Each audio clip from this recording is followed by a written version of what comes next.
បងប្អូនទាំងគ្នាដឹងអត់ព្រោះថ្ងៃនេះខ្ញុំអាជីពជា model ប៉ុន្តែអាជីពជា model នេះផងដែរគឺខ្ញុំត្រូវការលាបពណ៌សក់ជាប្រចាំមកអ្នកទាំងអស់គ្នាអាចនឹងមួយអាទិត្យលាបបដូរពណ៌សក់ម្ដងឬក៏មួយខែបដូរពីរដងអញ្ចឹងក៏មានដែរអ្នកទាំងអស់គ្នាអញ្ចឹងពេលដែលយើងបដូរពណ៌សក់ម្ដងគឺយើងខូចឬក៏ឆេះសក់ម្ដងលើកទី1ឯងហើយបន្ទាប់ពីហ្នឹងហើយក៏ខ្ញុំធ្វើការគៀបមូលជាប្រចាំរាល់ថ្ងៃដែរដឹងស្រាប់ហើយទៅកម្មវិធីមួយមិនដឹងថាបងស្រីណាដែលគាត់អត់គៀបសក់អត់មូលសក់អីត្រូវអត់អញ្ចឹងគឺខ្ញុំខូចសក់មកតង់ទៀតអ្នកទាំងអស់គ្នាហើយដូចបងទាំងអស់គ្នាឃើញតើអញ្ចឹងគឺសក់របស់ខ្ញុំពេលនេះគឺវាស្ងួតហើយវាបែកចង់ឆេះហ្មងអ្នកទាំងអស់គ្នាគឺឆេះឡងរួញហើយពេលដែលយើងសឹកមកគឺដោយដុំហ្មងអញ្ចឹងគឺខ្ញុំមានការ stress ខ្លាំងមែនតើអ្នកទាំងអស់គ្នា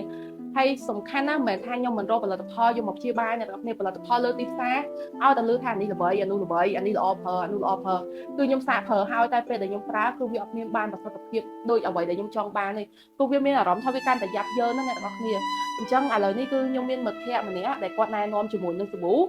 តាន់ដារីអ្នកទាំងអស់គ្នាឈុតសាប៊ូហ្នឹងណាអញ្ចឹងខ្ញុំអត់ទាន់បានប្រើដូចគ្នាអញ្ចឹងអ្នកទាំងអស់គ្នាចង់ដឹងថាសាប៊ូនេះវាល្អប្រើកម្រិតណាតើតែខ្ញុំសាកកក់លើកទី1អញ្ចឹងបងចាំរងចាំទស្សនាទាំងអស់គ្នាថាពេលដែលខ្ញុំប្រើហើយហ្នឹងថាវាបានផលកម្រិតណាអញ្ចឹងទៅតាមដានវីដេអូនេះទាំងអស់គ្នា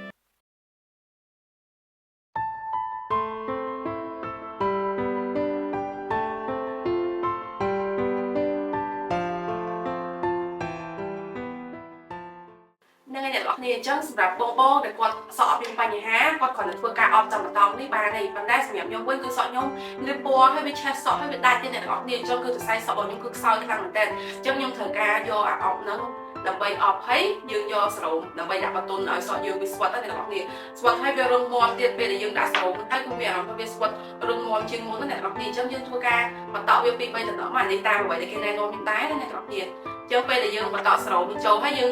ញីវាឲ្យដឹងជាល្បាយចឹងមកដើម្បីយើងយកមកអបជាមួយសក់យើងបន្ថែមអញ្ចឹងពេលដែលយើងអបចឹងវាធ្វើឲ្យសក់យើងវាមានអារម្មណ៍ថាវាទន់ហើយវាស្វិតហើយវារឹងមាំជាងមុនហ្មងណាអ្នកទាំងអស់គ្នាអញ្ចឹងបងចង់ដឹងថាពេលដែលខ្ញុំអបហើយហ្នឹងវាសក់សរសៃសក់របស់ខ្ញុំហ្នឹងវារឹងមាំខ្លាំងកម្រិតណាវាជិះចូលបានកម្រិតណាចាំមើលវីដេអូនឹងចាំវីដេអូរបស់គ្នាអញ្ចឹងយើងធ្វើការទុកវារយៈពេល20នាទីសិនអ្នកទាំងអស់គ្នា